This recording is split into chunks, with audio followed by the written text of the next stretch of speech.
This is my view of the motor trade and of Autotrader's findings.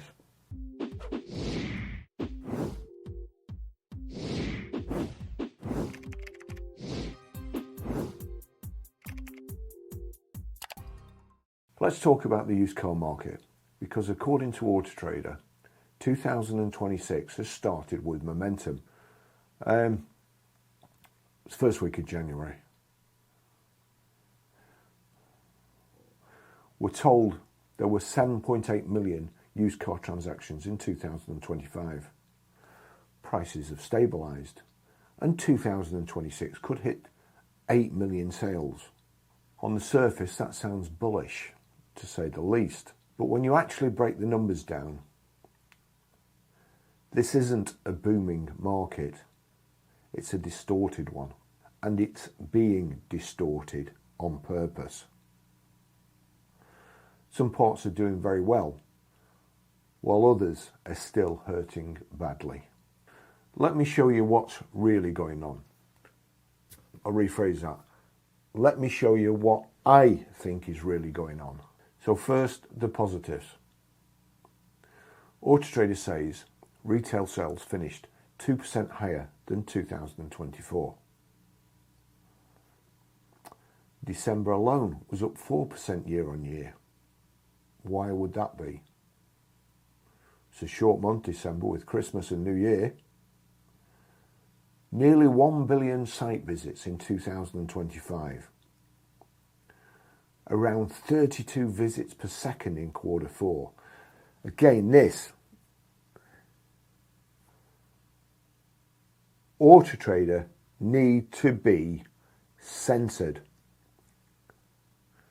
They can't influence buyers.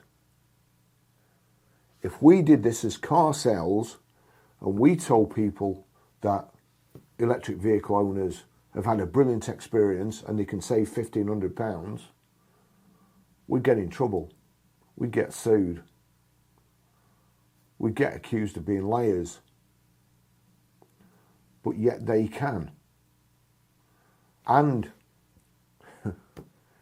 it's not just Autotrader where it comes out. You think, yeah, well, Autotrader, you know, it's all the other magazines. I've seen this headline in 3 magazines this morning. And the newspapers will pick it up too.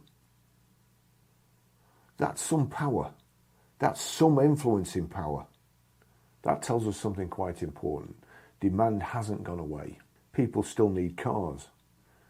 They're still researching. They're still buying. And again, going back to this guy I worked for, who I liked and hated in equal measures,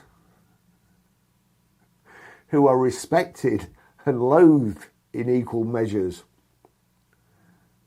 who I thought was daft and brilliant in equal measures. You get jaundiced, you're in the job a long time, a customer keeps coming back and back. Eventually, he gets referred to as a messer. I've got first-hand experience of this. But this chap that I'm talking about had a saying, even messers buy cars. Sure enough, I wish I could remember the name of this chap. Normally I can remember. I know what car he bought. He bought a red BMW 316, and I think it was a 90 on a G, going back that far. But it was my first day at Ian Anthony at Bolton, and I was on used car sales. And it was pretty quiet. And this chap came in, and he's looking across. Where we sat, we could see him looking at the used car display. I was one of 4 salesmen. And the others turned, looked at him, and they all went, oh no. He's a tyre kicker. He comes in every week. So, well, we can't leave him. I could have quite happily left him. But already I knew our boss, Ian Blenkinsop, who was brilliant. Honestly, Blenky, if anybody knows where Blenky is now, I've tried to contact him. The biggest mistake in my life was not working how I should have done at Ian Anthony BMW. But in my defence, I'd come out of a Vauxhall Chevette ES with vinyl seats, no no passenger sun visor, vinyl mats, no carpet, didn't even have a heated rear windscreen. I'd come out of one of those as my demonstrator into a BMW 325 SE, and all of a sudden women started to find me a lot more attractive than they did before. I took my eye off the ball.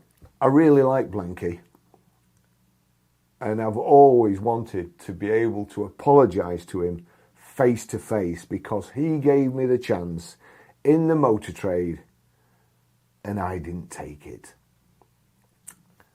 And you see, that's how I know that these people in the motor trade these days, these younger people, how I know that they don't 100% know what they're doing and shouldn't be left alone on their own.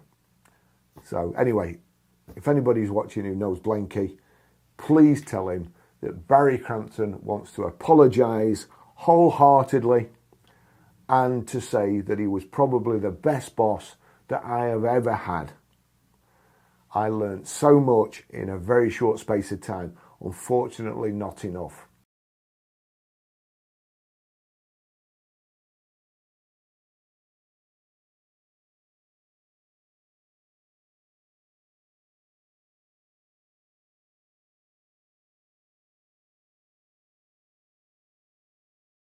Even messes buy cars. This is not a market collapse. Here's the first problem: supply. Autotrader also quietly admits something crucial. There is still a shortfall of around 1.8 million 3 to 5 year old cars compared to 2019. That matters.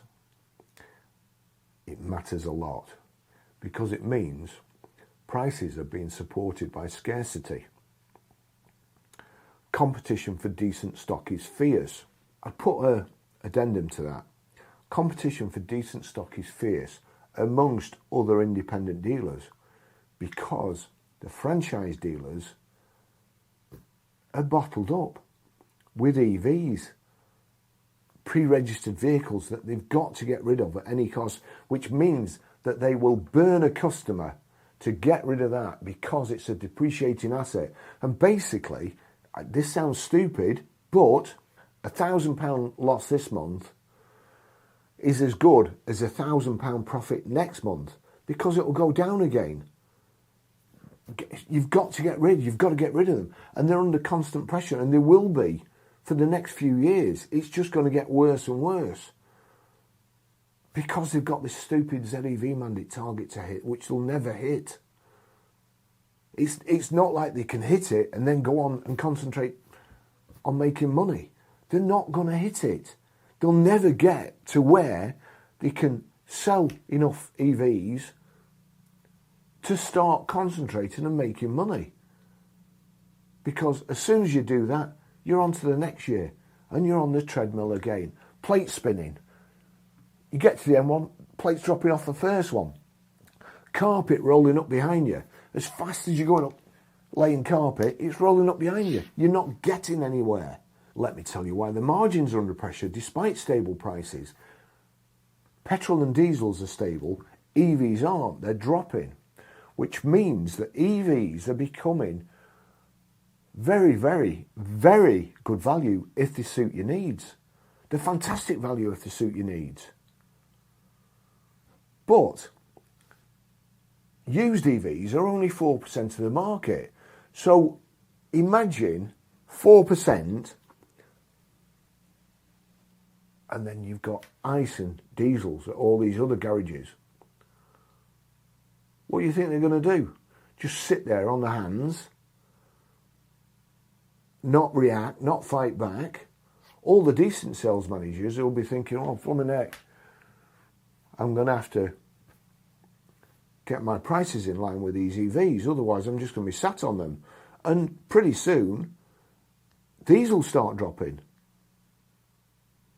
I have to react. I have to be proactive. I have to get rid of these cars. So, as I said before about they'll start decreasing the prices.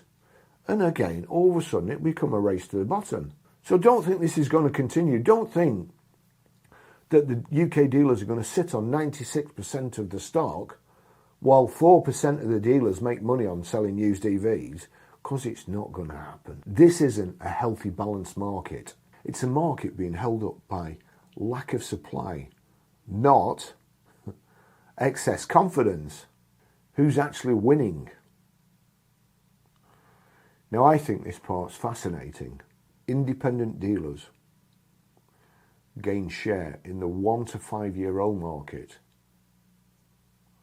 Sales up around 4%. So would that mean that sales of 1 to 5 year olds are better than selling EVs? Franchise dealers, market share fell from 70% to 68%. Sales down 0.5%. That's a structural shift.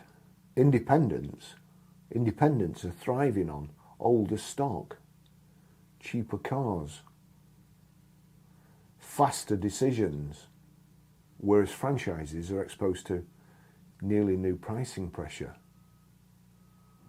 EV volatility, OEM pipelines that don't reflect retail reality. They're giving you vehicles that you don't want and you can't sell.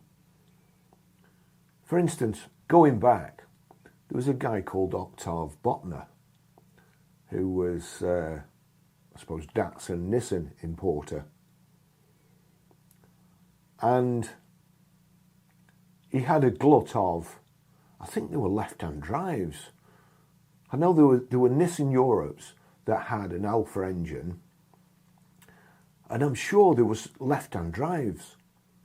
And he gave all the Nissan Datsun dealers in the UK a left-hand drive, at least one left-hand drive vehicle. Well, we're right-hand drive here, but they didn't have a choice. And all they had to do, all he was doing was fining them, really. You make a fortune out of all the other vehicles. You can help me out by selling one of these, or giving it away, or parking it round the back, registering it, parking it on the airfield, but you're having one. Well, the manufacturers do that these days with vehicles that aren't in demand. They'll be right-hand drive, sure, but there'll be stuff. I sold all my stock when I was sales manager at Mercedes-Benz. Sold it all, and I used to ring my Zoney up, I need some more cars. And he used to say, okay, I'll give you 10 C's and E classes, but you're going to have to take a, I don't know, perhaps a V class. I knew very well that I could blow the V class out. I think I once had to take a white S class. But I knew very well that I could blow it out to somebody who just wanted a car on price and then make money on the other vehicles. So it was a financial decision. But now they're only getting white S classes in the shape of EVs. They're not getting the vehicles that they can sell and make money on. It's killing the motor trader in the UK. Prices stable, are they? But only in aggregate. Autotrader says used prices fell just 0.2% across 2025. Again, that sounds fine, doesn't it? Just 0.2% until you break it down. And here's where the real strength is. 10 to 15-year-old cars up 8.5%. Petrol up 1.5%. Diesels up 2.5%.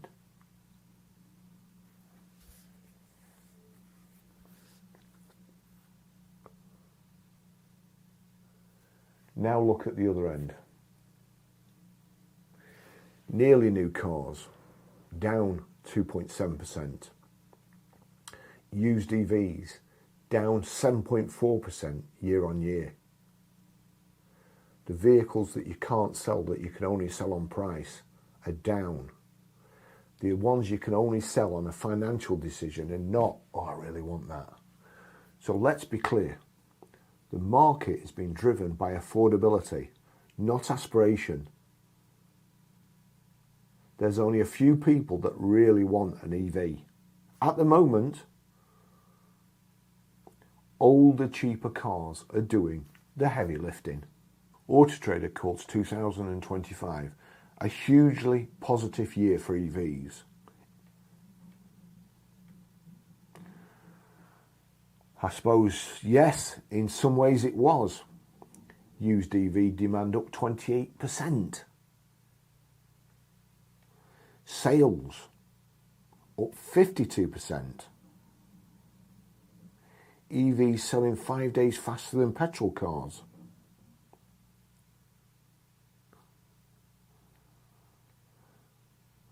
But here's the catch.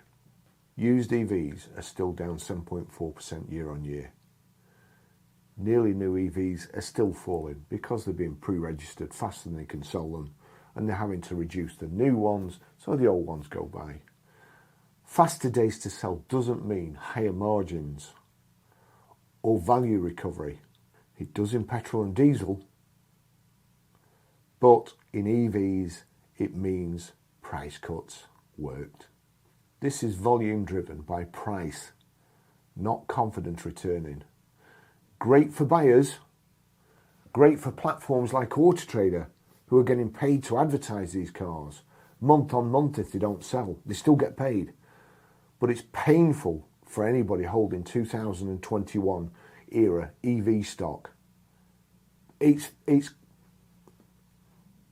deadly, crushing. Yes, confidence indicators improved. Consumer confidence up slightly. Major purchase confidence improved. That helps footfall. But confidence doesn't fix high APRs. EV residual risk. PCP time bombs coming back with the residuals way out of bed. Fleet disposal pressure. Again, EVs, because petrol and diesels are worth more than everybody thought they'd be. Sentiment brings people into the showroom. Maths decides whether they buy or not. Autotrader forecasts 3% growth in 2026 to around 8 million transactions. That's believable if older ICE cars keep dominating and EV prices continue to go down.